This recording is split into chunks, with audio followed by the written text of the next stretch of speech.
کسی بھی زبان کو پڑھنے کے لیے، لکھنے کے لیے، بولنے کے لیے کیا ہوتی ہے؟ ہمیں قواعد کی ضرورت پڑتی ہے، قاعدہ کی ضرورت پڑتی ہے اور اصول کی ضرورت پڑتی ہے. تبھی ہم جو ہے اس زبان کے بارے میں جانتے ہیں کہ اس کو کیسے پڑھنا ہے، نہیں پڑھنا ہے. ٹھیک ہے. تو قواعد کی جو قسمیں ہیں وہ 5 قسمیں ہیں. ٹھیک ہے. پہلی قسم ہے علم ہجا، علم صرف، علم نحو، علم بلاغت اور علم عروض. ٹھیک ہے. یہ 5 قسم کس کی ہیں؟ قواعد کی ہیں. ٹھیک ہے. اب ہم علم ہجا کے بارے میں جاننے کی کوشش کریں گے کہ علم ہجا ہے کیا چیز آخر. ٹھیک ہے. تو علم ہجا میں حروف تہجی سے بحث کی جاتی ہے. ٹھیک ہے. ہم حروف تہجی کے بارے میں بھی ابھی کچھ دیر میں جانیں گے. حروف تہجی سے اس میں بحث کی جاتی ہے. اس میں مخرج جو ہمارا الف سے لے کر کے یا تک ہے، یہ سب کے سب کیا ہے؟ مخرج نہیں، یہ حروف ہیں. ٹھیک ہے. الف صرف ایک حرف ہے اور الف سے لے کر کے یا تک یہ کیا ہے؟ حروف ہیں. ٹھیک ہے.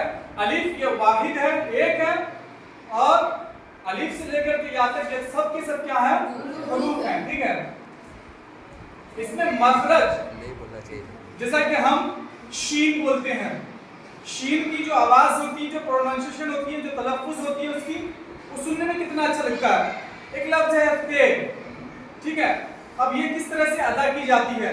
ایک لفظ ہے خے، اس کو ہم کہاں سے ادا کرتے ہیں؟ ٹھیک ہے نا.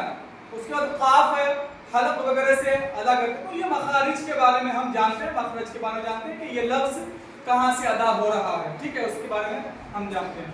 رسم الخط، جو بھی لفظ یا جو بھی حرف کو ہم لکھتے ہیں، ٹھیک ہے نا، یہ ایک رسم الخط ہے جیسا کہ دیوناگری وغیرہ میں لکھی جاتی ہے.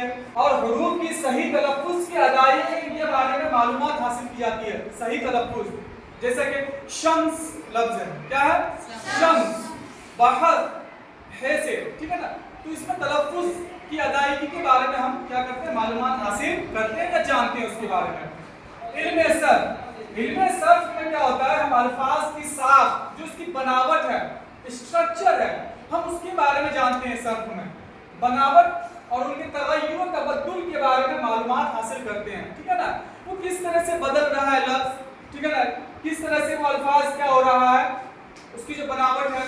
اب دیکھو علم نحو میں جملوں کی ساخت، بناوٹ اور اس کی ترکیب و ترتیب کے بارے میں معلومات حاصل کی جاتی ہے. یہ تمام چیزیں ہم آگے پڑھیں گے. صرف آپ اتنا جان لیجئے کہ یہ ہے کیا چیز آگے. ٹھیک ہے نا. اب علم بلاغت میں الفاظ اور جملوں کی لفظی اور معنوی خوبیوں کے بارے میں کیا کرتے ہیں؟ معلومات حاصل کرتے ہیں. ٹھیک ہے نا. علم شاعری کے اصول اور ارکان کے بارے میں معلومات حاصل کرتے ہیں. ٹھیک ہے نا. اب کوئی شاعر جب شعر لکھتا ہے، جیسا کہ میں اکثر مثال دیتا ہوں، علامہ اقبال کا شعر، اپنے من میں ڈوب کر پا جا سراغ زندگی، تو میرا نہیں بنتا نہ بن اپنا تو بن. تو اس میں کیا ہے؟ جو شاعری ہے اس کے اصول و ضوابط کو دیکھتے ہوئے علامہ اقبال نے وہ شعر لکھے ہیں.